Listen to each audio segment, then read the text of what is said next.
Hello friends. तो आज हम लोग पढ़ेंगे ज्योग्राफी क्लास 11th का चैप्टर नंबर 1 जो कि है ज्योग्राफी एज अ डिसिप्लिन।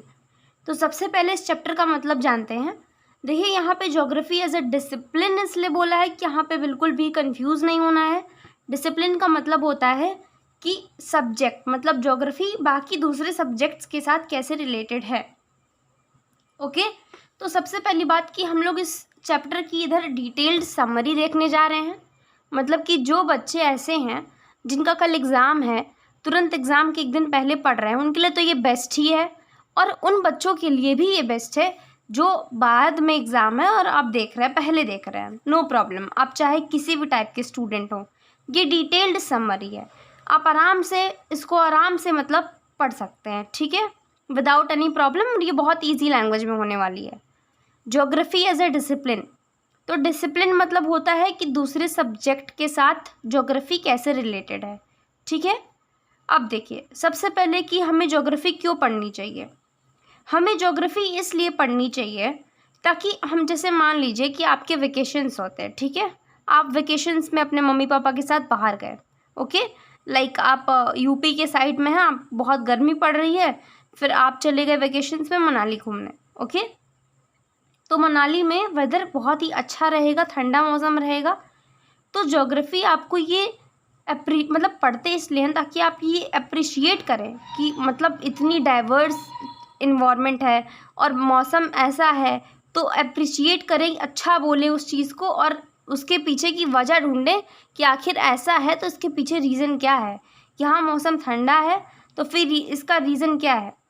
जैसे कि इंडिया में एक प्रॉपर टाइम है जब मानसून आता है, तो आखिर उसी टाइम में मानसून क्यों आता है, ठीक है। तो ये सारी चीज़ों के बारे में ज्योग्राफी में पढ़ना रहता है और क्वेश्चंस पूछने रहते हैं, लाइक वाई, क्यों हुआ, कैसे हुआ, ठीक है। अब इंट्रोडक्शन, देखिए बात क्या है कि हमारे ज्योग्राफी में दो तरह की चीज़ें होती हैं। जैसे एक होता है फिज़िकल फीचर और दूसरा होता है ह्यूमन सोसाइटी। तो एक ह्यूमन इन्वायरमेंट होता है और एक फिज़िकल इन्वायरमेंट होता है। जैसे ये देखिए, ये नोट्स बहुत ही ज़्यादा अच्छा है आप सभी के लिए, और ये अगर आप बोलें तो डिस्क्रिप्शन में इसका लिंक दे दिया जाएगा। बाकी आप यहाँ से भी देख के अपना नोट्स बना सकते हैं, बहुत ही अच्छा नोट्स है और आपको ये कहीं और नहीं मिलेगा, ओके। सो सी, ह्यूमन ये स्टेज है और ये ह्यूमन है। तो ये ह्यूमन जो है इस स्टेज पे, अब यहाँ पे ये स्टेज क्या दर्शाता है, फिज़िकल इन्वायरमेंट। फिज़िकल इन्वायरमेंट मतलब कि प्लेन, माउंटेन, प्लेट्यूज, फिर डेजर्ट, मतलब मदर नेचर, मदर अर्थ ने जो चीज़ें हमें दी हैं उसे कहते हैं फिज़िकल इन्वायरमेंट। और ह्यूमन इन्वायरमेंट वो होता है जैसे कि टेक्नोलॉजी, जैसे कि ह्यूमन जो जो चीज़ करके ये हमारे इन्वायरमेंट को, ह्यूमन जो जो चीज़ करके हमारी इन्वायरमेंट के साथ एक्टिविटी करता है, लाइक टेक्नोलॉजी है। तो टेक्नोलॉजी हमारा मतलब ह्यूमन अच्छी अच्छी टेक्नोलॉजीज़ बनाता है ताकि उसको रहने में सुविधा हो। तो ये सारी चीज़ें जो हैं ह्यूमन करता है, ठीक है। और इतना भी नहीं कर देना चाहिए कि पूरा मतलब इन्वायरमेंट ख़राब हो जाए, मतलब इतना भी तेज़ डांस नहीं कर देना चाहिए कि पूरा स्टेज ही टूट जाए और तहस नहस हो जाए। Got it. तो ये बहुत ही ज़्यादा इम्पॉर्टेंट, ध्यान देना कि इतना भी मतलब क्रूअल नहीं होना चाहिए हमारे इन्वायरमेंट के लिए कि जो हमारा इन्वायरमेंट है स्टेज ही टूट जाए, ठीक है, हमारे इन्वायरमेंट को नुकसान पहुँचे। ये सारी चीज़ें ध्यान में रखते हुए काम करना चाहिए। देखिए ज्योग्राफी जो है सिंपल शब्दों में अगर कहा जाए तो अर्थ को पढ़ने का, कैसे कैसे अर्थ को पढ़ा जा सकता है, अर्थ का जो डिस्क्रिप्शन होता है, जैसे अर्थ को डिस्क्राइब करते हैं, उसी को ज्योग्राफी कहते हैं। और ज्योग्राफी सबसे पहली बार जो ये वर्ड है ये दिया गया था इरेटोस्थीन्स के द्वारा। इरेटोस्थीन्स जो थे वो ग्रीक स्कॉलर थे और उन्हीं के द्वारा, इरेटोस्थीन्स के द्वारा ये ज्योग्राफी का वर्ड दिया गया।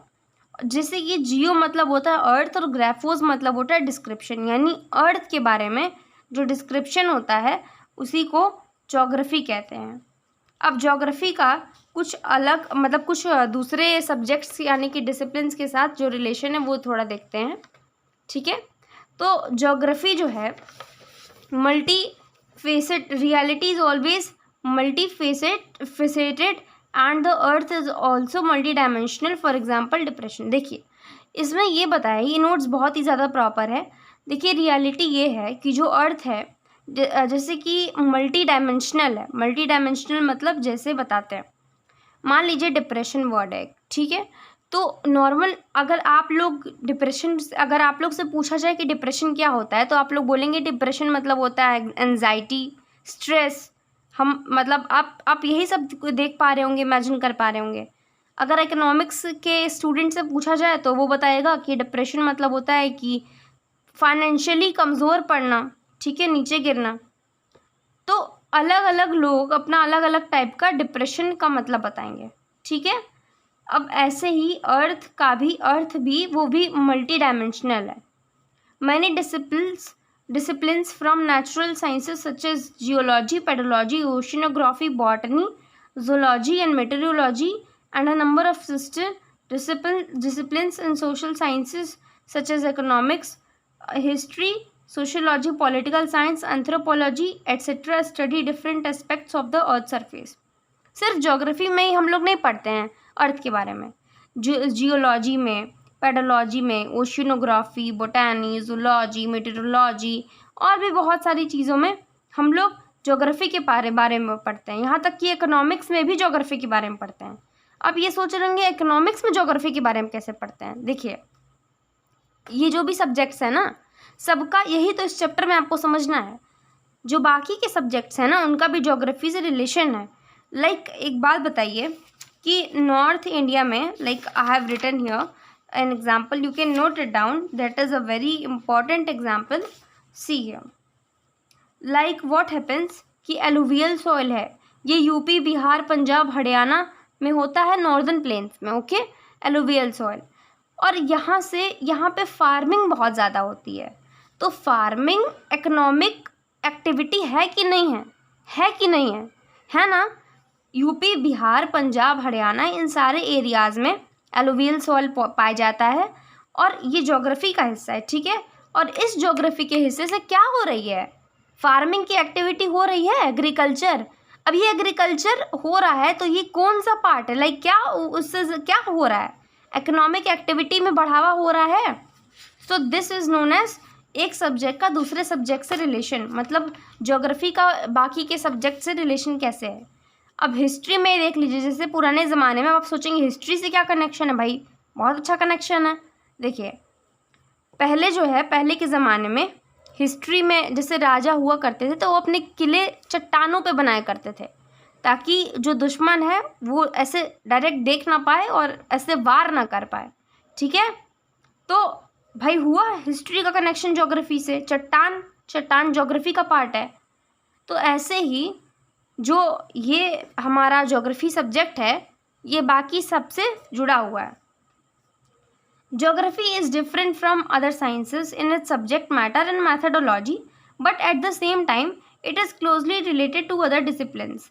Geography derives its database from all the natural and social sciences and attempts their synthesis.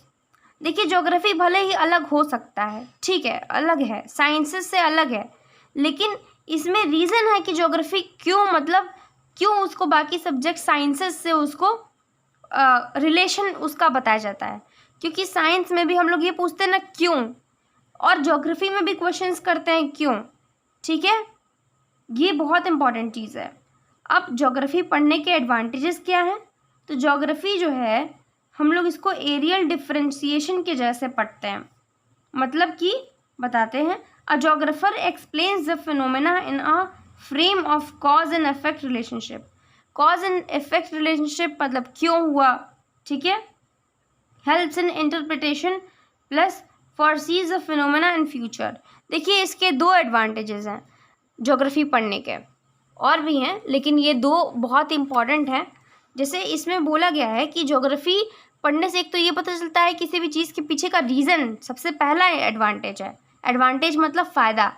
और दूसरा है कि प्रेडिक्ट फ्यूचर फिनोमेना, जैसे कि अगर जैसे आपके गूगल में अगर आप देखेंगे तो उसमें दिखा देगा कि जो कल का वेदर आप पूछते हैं कल का वेदर कैसा है गूगल, तो गूगल बताता है कि कल का वेदर ऐसा ऐसा बारिश वाला रहने वाला है, ऐसा ऐसा रहने वाला है, धूप है तो धूप रहने वाला है, कैसे बताता है? क्योंकि वो बाकी ज्योग्राफी के थ्रू, ज्योग्राफी के हेल्प से हम लोग फ्यूचर के जो फिनोमेनाज होने वाले हैं उनको प्रेडिक्ट करने में सक्षम रहते हैं। ठीक है, what are the advantages of study, ये हम लोग देख चुके हैं। अब देखिए ज्योग्राफिकल फिनोमेना फिजिकल और ह्यूमन के बीच में, directly dependent on their immediate environment.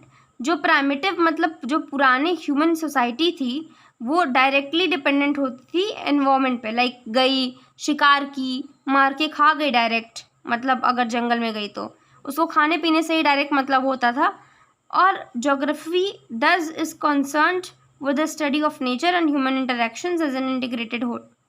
Geography जो है वो पहले मतलब क्या होता था कि इंसान डायरेक्टली डिपेंडेंट होती थी। ठीक है, और जैसे कोई टेक्नोलॉजीज तो ख़ास उसके पास थी नहीं, तो जैसा भी माहौल होता था उस हिसाब से वो ढलती थी। और अभी प्रेजेंट का जो ह्यूमन सोसाइटी है, pass the stage of primitive societies, या हम इस स्टेज से, प्राइमिटिव स्टेज से पास किए हुए हैं, हमारे पास आधुनिक टेक्नोलॉजी है। ठीक है, और हम मतलब जो चेंजेस हमारे पास, जो चेंजेस हैं वो टेक्नोलॉजी वाले बहुत सारे अच्छे अच्छे चेंजेस हैं हमारे पास। The geographical phenomena physical and human, जैसे कि हम एक मतलब इस पूरे चैप्टर में बहुत ही अच्छा एक पोएम दिया हुआ है। तो उस पोएम में ये दिया है, you created the soil. Poet कहता है भगवान से, तुमने मिट्टी बनाई, मैंने कप बनाया, तुमने नाइट बनाई, मैंने लैम्प बनाया, तुमने वाइल्डरनेस, हिली टेरेन्स और डेजर्ट्स बनाए, और मैंने फ्लावर बेड्स और गार्डन्स बना दिया। ठीक है, तो ये चीज़ों का वर्णन इसमें किया गया है। और बाकी इस चैप्टर में जो है 3 बहुत ही इम्पॉर्टेंट क्वेश्चंस हैं जो कि इस चैप्टर से, ज्योग्राफी एज ए डिसिप्लिन में, जिनका बहुत ही ज़्यादा जिक्र है।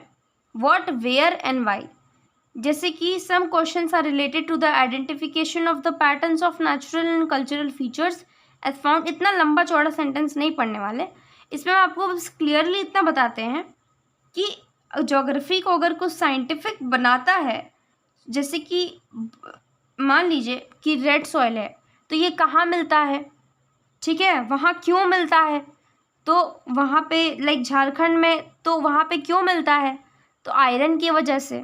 ठीक है, अब आयरन की वजह से मिलता है, कहाँ मिलता है, व्हाट, वेयर मतलब कहाँ मिलता है, क्यों मिलता है, और किधर मिलता है, क्या मिलता है। पहले तो क्या मिलता है, ठीक है, तो रेड सॉइल मिलता है।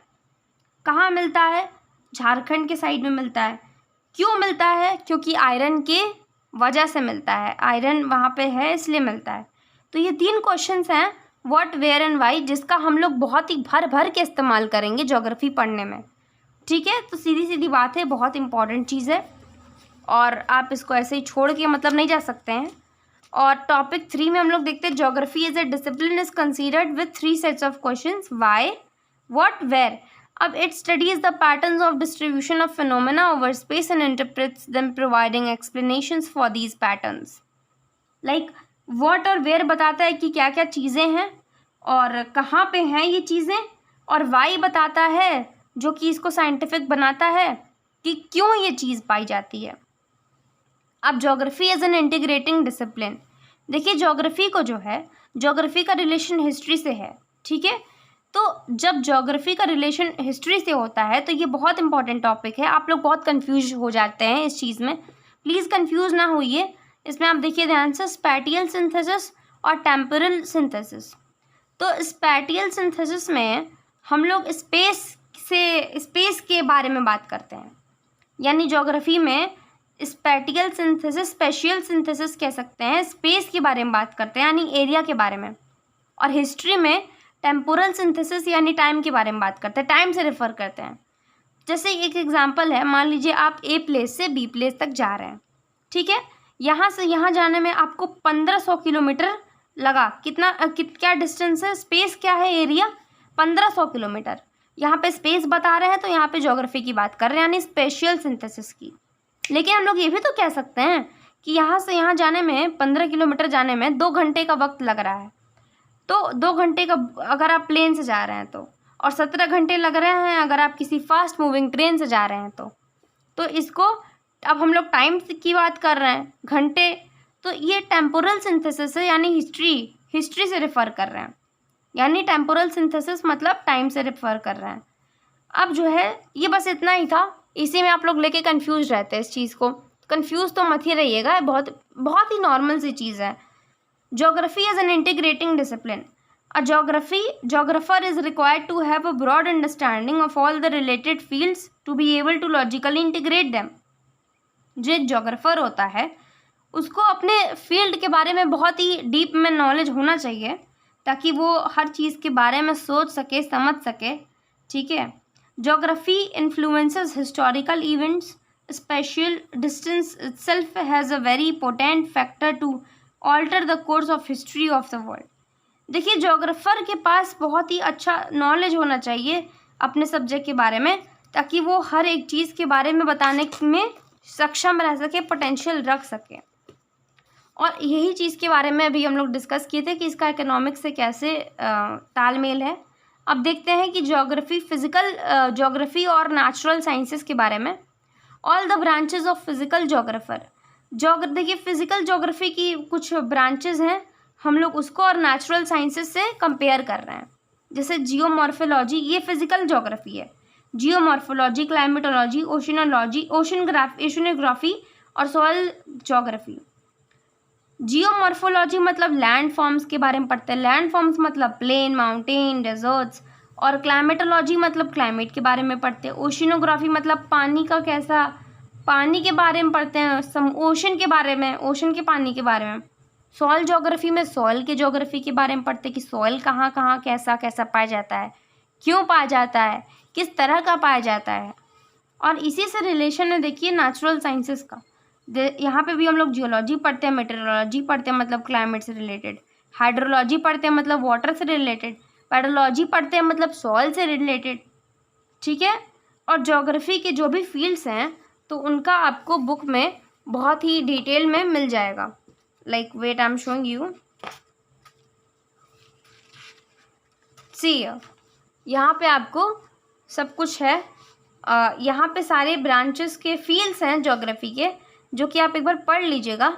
और बात रही बाकी का, तो बाकी का हम लोग जो कुछ भी है वो एक लेक्चर लगेगा छोटा सा, उसी में हम लोग पढ़ लेंगे, ठीक है। उसी लेक्चर में हम लोग पढ़ के ख़त्म करेंगे। Okay, so keep revising, book NCERT ज़रूर पढ़ लीजिएगा। Meet you in the second part. Okay, bye.